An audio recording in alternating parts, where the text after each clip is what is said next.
General Marbel, kung si Gerald Torre ang pinapa-operate mo doon, ah, ibig bang sabihin na lahat ng actions niya, lahat ng ginawa niya ay sanction mo?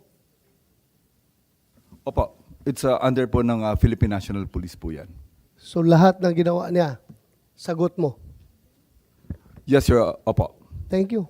That's the PNP that I would like to believe.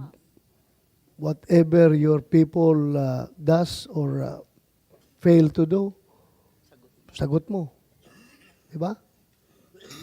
Just want to clarify, no? Ang sinasabi po natin, all legal po. Ang sinasabi lang, we're just assisting po yung PCTC. That's reasonable po na ang request po is coming from PCTC I'm not po. referring to PCTC anymore. Yung sa kabuuhan ng operation. Dito po sa Philippine National Police, lahat po ng action ng Philippine National under po sa atin, it's all legal po. When it comes to illegal, meron naman po kami mga ginagawa po dyan. Hindi, Just, hindi ko na sinabi illegal.